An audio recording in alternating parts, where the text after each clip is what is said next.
the Allies had begged the Pope to associate himself with the Declaration, to join the Declaration. And both Churchill and Roosevelt urged the Pope, sent the Pope Karski's report and urged him to sign on the grounds that he did not have evidence that these things were as Karski said. Initially, the State Department had refused to join in the Declaration, or agreed only to do so if the word alleged, the alleged crimes, the alleged atrocities. And it was Winston Churchill who persuaded Franklin Roosevelt that no, these aren't alleged crimes, these are real crimes, that the story Karski has brought us is a true story. When Jachanowski told me that the president summoned us to the White House, as you can imagine, loud face, with gestures, justice, freedom shall prevail. American people are friendly to your country. They will help after the war. You will tell your nation that they have a friend in this house. Do you know what question he asked? Do I understand correctly, young man, that before the war, Poland was essentially an agricultural country? Yes, Mr. President, it was so. Well, now what we understand in the Russian campaign, the Germans had to use tremendous amount of horses. Did they take those horses from Poland? Because with your agricultural economy, you need horses. Mr. President, yes.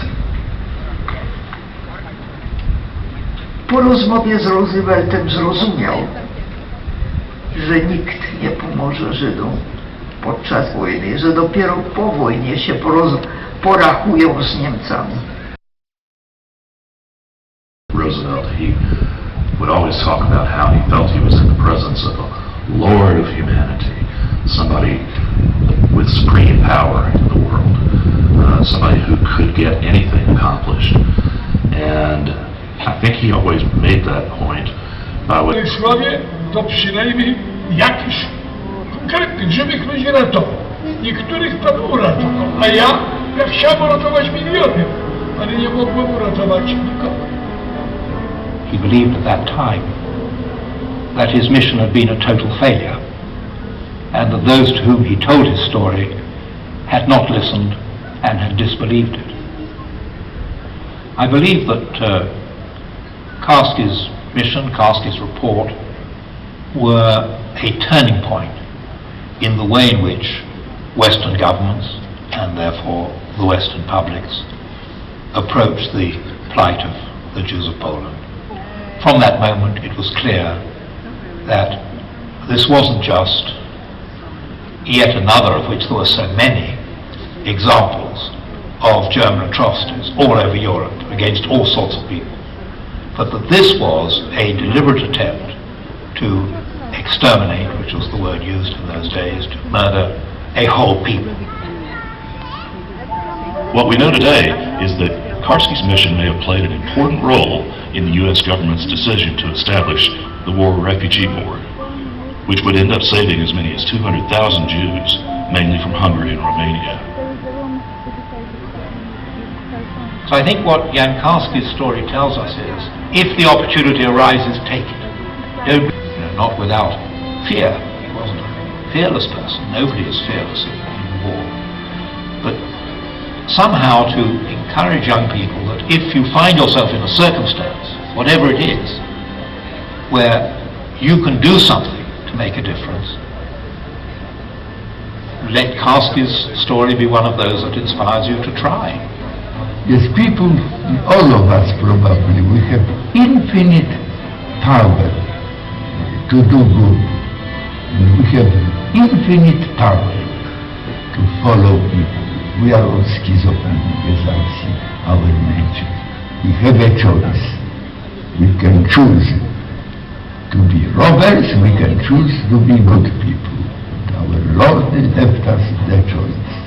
Many people chose evil.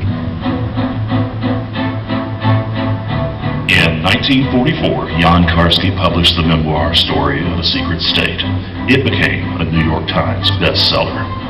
In 1952, he received his doctorate from Georgetown University. He continued to teach there for 40 years. In 1965, Karski married the Polish-Jewish dancer Pola Narinska. In 1982, Israel's Holocaust memorial Yad Vashem recognized Karski as one of the righteous among the nations. In 1994, Israel bestowed on Karski the rare distinction of honorary citizenship. In 1992, Karski's wife, Pola, took her own life. Karski died on July 13, 2000, in Washington, D.C. He was 86 years old.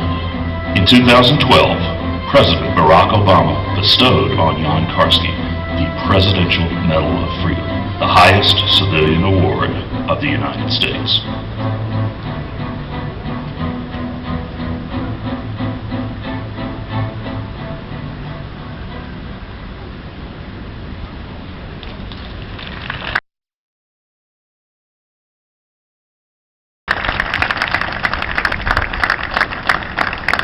Proszę Państwa, za nami światowa premiera najnowszego filmu Janie Karski and the Lords of Humanity. Z nami są twórcy filmu Sławomir Gilberg i Katka Resztek-Gilberg.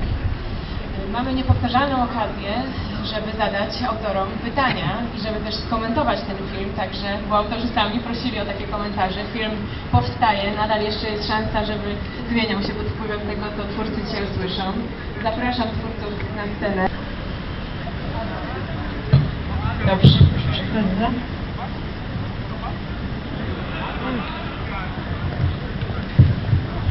Co prawda